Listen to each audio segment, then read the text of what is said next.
السلام عليكم ورحمة الله وبركاته. أهلا وسهلا فيكم أحلى متابعين. وصفتي لليوم لا توصف بجد ولا ألذ من هيك. هات ورقة وقلم ويلا بسرعة اكتبوا طريقة التحضير. بداية حنحضر الشيرة أو القطر بكوساريلا، كاستين سكر وكاسة ونص مي، ومندوبهم كتير منيح ومنرفعهم على النار. وبعد 5 دقايق من الغليان وبضيف عليهن عصرة من الليمون بمقدار معلقة صغيرة، ومعلقة صغيرة من ماء الزهر، وشريحة ليمون، ونتركهم على جنب يبردوا. وحننتقل مباشرة لطريقة تحضير العجينة، إما بالخلاط الكهربائي أو بالعجانة. عندي هون كوبين من السميد الحبة المتوسطة، بإضافة كوب من الطحين أو الدقيق، بإضافة قبصة صغيرة من الملح، وحنزود عليهون معلقتين صغار من البيكنج باودر، بإضافة نص كوب من الزيت النباتي، وحزود عليهم كمان كوب من اللبن أو الزبادي، وحنزود عليهون كوب من المي الدافي. الكوب المعياري هون لكل الوصفة لحتى تطلع معكم ناجحة ودقيقة 100%. وحنخلط هلأ المكونات كلها مع بعضها لحتى تتجانس وتتداخل المكونات مع بعضها البعض.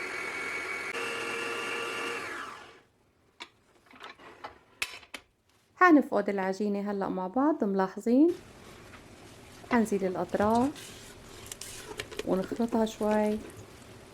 شوفوا لسه بعدها محتاجة لخلط أكتر.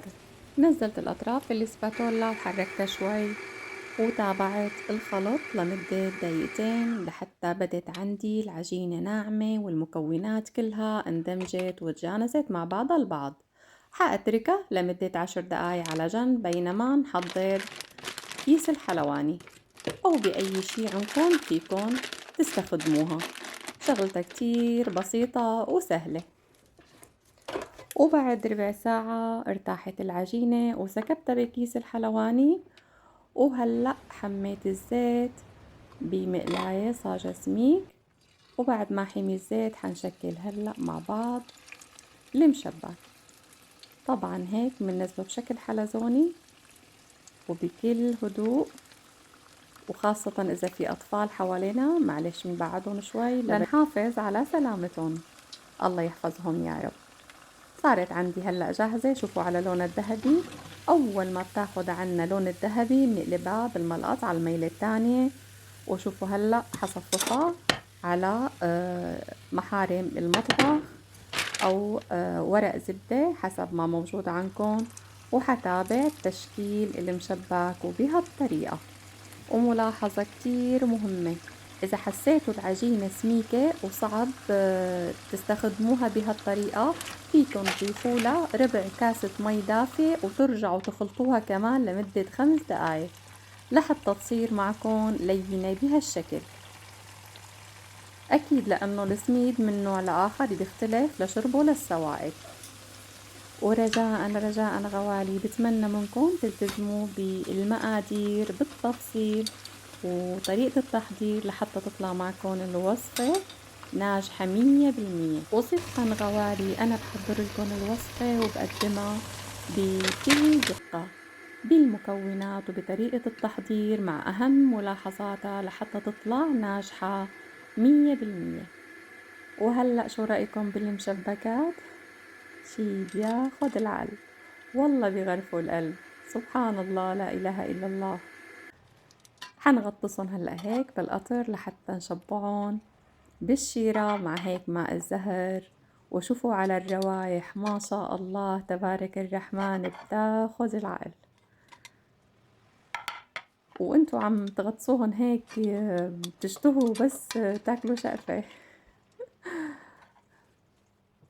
انسوا الجاهز وحضروهم بالبيت وبهالطريقة. وشوفوا على هالقرمشة، أنا تركت لكم صوت الفيديو لحتى تسمعوا القرمشة بإيدينكم. شوفوا هلا على هالجمال.